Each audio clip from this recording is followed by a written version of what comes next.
অজয় দেবগন এখানে শুটিং করছেন।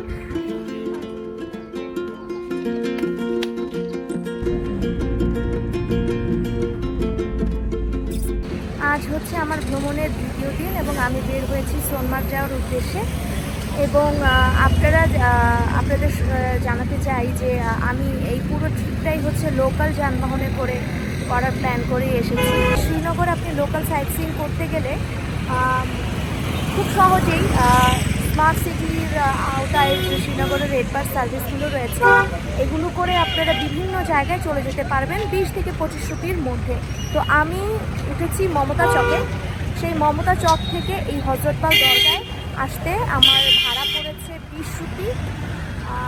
আর ওখান থেকে গান্দারবাল যেতে কত লাগতে পারে সেটা এখনও আমি জানি না, তবে আপনাদেরকে জানাবো আমার সাথে থাকে। চলে এসেছি দরগা গেটে। আর এখান থেকে যাব আমরা কঙ্গন এয়ার সুমোতে করে। বলে রাখি যে একটু আগে আমি যেখানে দাঁড়িয়েছিলাম দরগা বাস স্টপেজ, সেখান থেকে আসলে 13 নম্বর গাড়ি যেহেতু পাইনি সেহেতু 10 রুপি দিয়ে আমি এখানে চলে এসেছি। এখান থেকে এখন যাব কঙ্গন। শেয়ার সুমোতে করে যাচ্ছি গান্দারবাল, এবং গান্দারবাল থেকে আমরা কঙ্গনের গাড়ি পাবো। এখান থেকেও পেতাম আসলে, তবে স্থানীয়রা বলছেন যে কঙ্গনের গাড়ি এখান থেকে পেতে হলে খুব সকালে আসতে হয়, কারণ তখন যাত্রী বেশি থাকে।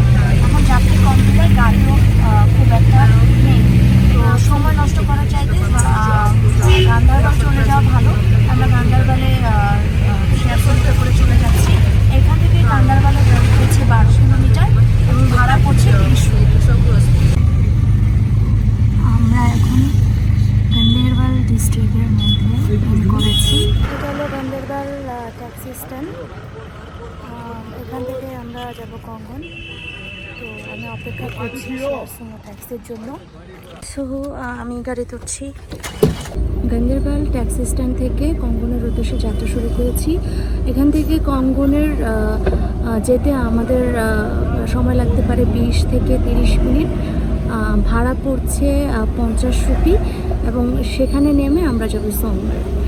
আর খুব লাকিলি আমি আবারও ফ্রন্ট সিট পেয়ে গিয়েছি। তো ভিউ দেখতে দেখতে যাচ্ছি। It's nice to see Kashmir like this way. Taxi drivers association Kangan, এখান থেকে আপনারা সোনমার্গের ট্যাক্সিগুলো পেয়ে যাবেন। বিকাল 5টা থেকে 6টার মধ্যে চলে আসতে হবে। এখান থেকে শ্রীনগরের বাসগুলো ছাড়া হয়।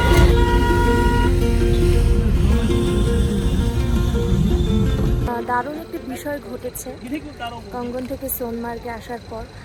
আমি তো শেয়ার ট্যাক্সি করে সোনমার্গে নেমেছি এবং চিন্তা করছিলাম এখন কি করব। হঠাৎ করেই একটা পরিবার পেয়ে গেলাম যাদের গাড়ি একদমই কথা বলা হয়ে গেছে। 2 কিলোমিটার দূরে হচ্ছে বালতাল বেস ক্যাম্প, কিন্তু আমরা সেখানে যেতে পারছি না। কারণ হচ্ছে সেখানে এই মুহূর্তে সিঙ্গাম 3 শুটিং চলছে এবং অজয় দেবগন শুটিং করছেন। আমাদেরকে যেতে দেওয়া হচ্ছে না। মনে ক্ষীণ আশা ছিল যে অজয় দেবগনকে দেখতে পারবো, কিন্তু সেটা হলো না। আমরা যতটুকু আসতে পেরেছি, অন্যরা আরও বেশি আসতে পারে নাই, তাদেরকে আরও দূরে থামাই দেওয়া হয়েছে। কারণ আমাদের গাড়িতে আমি যে পরিবারটির সঙ্গে এসেছি তাদের মধ্যে একজন ছিলেন পুলিশ অফিসার, তো তার রিকোয়েস্টেই আমরা এতটুকু আসতে পেরেছি। এরপরে আমরা হচ্ছে সোনমার্গের আরও যে ভিউ পয়েন্টসগুলো রয়েছে সেগুলো দেখব। এবং আপনাদেরকে জানিয়ে রাখি, আপনারা সোনমার্গে নেমে যে কোনো শেয়ার গাড়ি বা যে কোনো ফ্যামিলি বা যদি ম্যানেজ করতে পারেন তাহলে এই গাড়িগুলোতে আপনারা ভিউ পয়েন্টস দেখতে পারবেন। তো গাইজ, আমি এখন রয়েছি কাশ্মীরের লাস্ট ভিলেজ।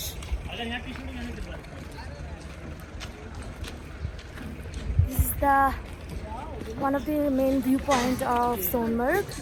অনেকে বলছে কাশ্মীর লাস্ট ভিলেজে বাজরঙ্গি ভাইজানের শুটিং হয়েছে, কিন্তু আরও একটা বিষয় তারা বললো যে এখানে নাকি বিজয় দেবরকোন্ডা এবং সামান্তা প্রভুর যে খুশি সিনেমাটা রয়েছে সেই সিনেমাটার শুটিং হয়েছে এই জায়গাটায়।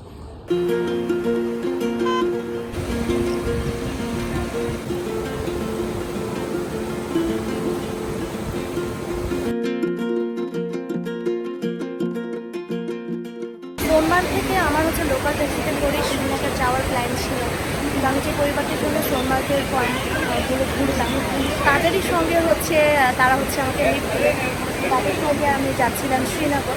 তো যাওয়ার পথে এত সুন্দর একটি রেস্টুরেন্টের সামনে আমাদের গাড়ি ফেলেছে।